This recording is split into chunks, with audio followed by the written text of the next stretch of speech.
Assalamualaikum warahmatullahi wabarakatuh. Pada hari ini saya Rizal dari kelas 11 MIPA 3 SMA Negeri 1 Pontianak akan menjelaskan tentang dampak konflik. Oke, jadi dampak konflik dan kekerasan dalam masyarakat. Nah, dampak, kalau kita udah ngomong dampak, itu terbagi atas dua. Yang pertama dampak positif dan dampak negatif. Yang pertama, saya akan membahas tentang dampak positif uh, dari konflik dan kekerasan dari konflik ya. Terutama saya menjelaskan tentang dari konflik. Yang pertama, konflik dapat membantu menghidupkan kembali norma-norma lama dan menciptakan norma baru.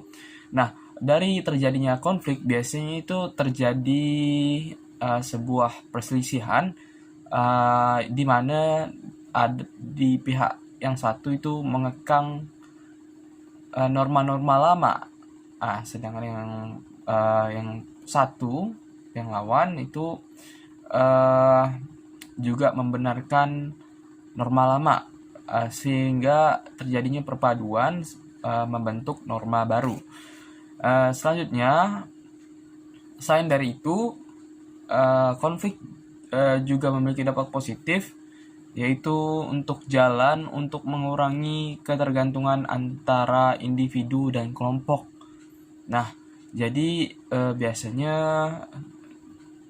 kelompok akan terpecah dan menjadi lebih mandiri.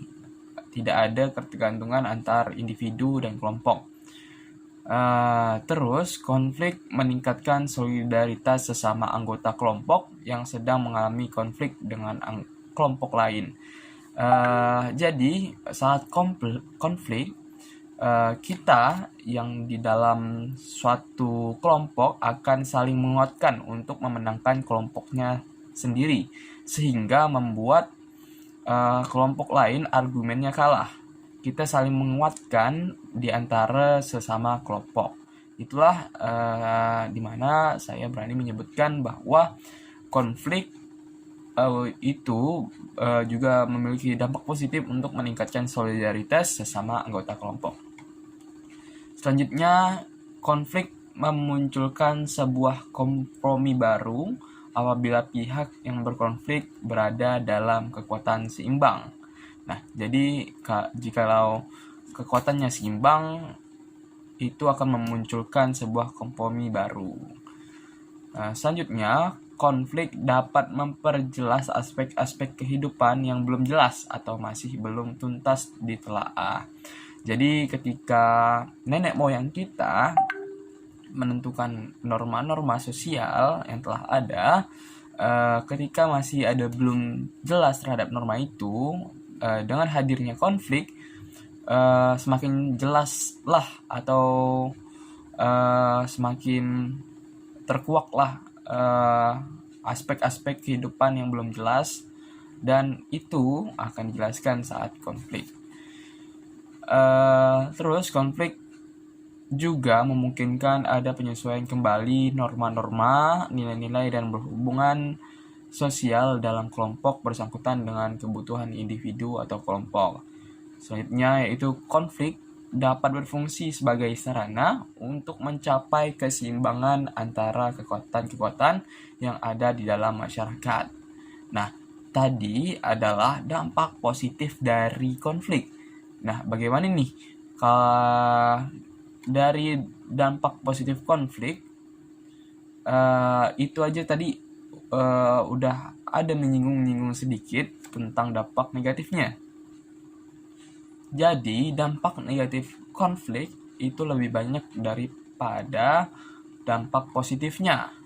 Yang pertama, dampak negatif dari konflik itu dapat menimbulkan perpecahan di suatu kelompok sosial.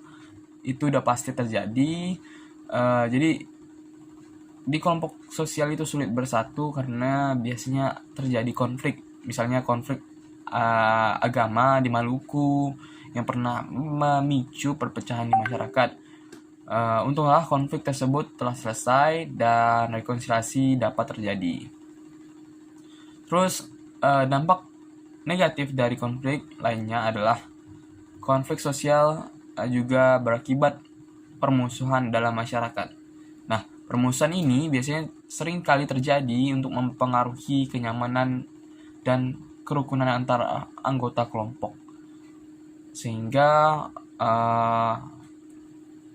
konflik sosial tadi berakibat ke permusuhan dalam masyarakat.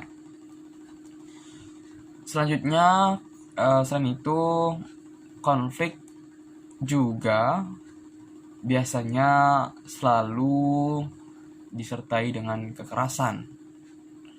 Kekerasan yang terjadi karena ada agresi satu pihak terhadap pihak lain, baik secara fisik maupun verbal. Dalam dampak lain dari konflik juga perubahan kepribadian. Hal tersebut dapat terjadi karena individu yang terlibat konflik mengalami tekanan psikologis. Misalnya seorang anak ini tak mau berkeluarga karena menjadi korban kekerasan dari orang tuanya. Dia takut jikalau dia punya seorang yang ia kasihi, tapi ia takut seperti orang tuanya yang selalu bertengkar, sehingga ia memilih untuk hidup sendiri. Nah, itu dampak lain dari konflik. Itu termasuk ke dampak mental. Terus yang terakhir, dampak yang mungkin terjadi dari konflik adalah jatuhnya korban. Korban di sini dapat berupa harta benda, sarana prasarana, korban luka, bahkan korban jiwa. Misalnya kerusakan yang terjadi pada tahun 1998, yaitu di berbagai wilayah Indonesia menimbulkan banyak tokoh-tokoh dijarah, banyak perempuan yang diperkosa, banyak orang yang mengalami luka-luka, dan juga banyak orang-orang yang kehilangan nyawa. Nah, dari dampak negatif tadi, seharusnya saya menyebutkan jenis-jenisnya, tapi sudah terlanjur disebutkan tadi.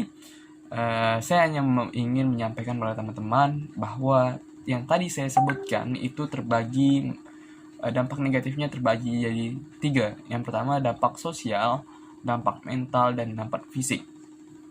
Nah, contoh dari dampak sosial tadi yang telah saya sebutkan itu perubahan sosial di masyarakat, terus rusaknya sistem organisasi dalam masyarakat, disintegrasi. Selanjutnya itu disintegrasi di masyarakat, dan munculnya sikap etnosentrisme, dan bertambahnya kuat rasa solidaritas. Itu yang untuk dari dampak positifnya tadi, bertambahnya kuat rasa solidaritas. Terus dampak mental, kita masuk ke dampak mental. Apa sih dari dampak mental? Itu banyak sekali dari dampak mental, terutama itu menyebabkan trauma dari konflik, itu menyebabkan trauma psikologis dan sosial. Terus dari mental tersebut dapat menyebabkan rasa dendam, terus menyebabkan stres dan emosi negatif. Terus yang terakhir adalah dampak fisik.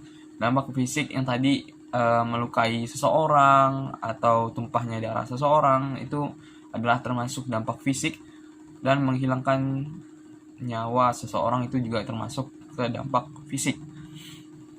Baiklah teman-teman, itu saja yang saya sampaikan pada video kali ini.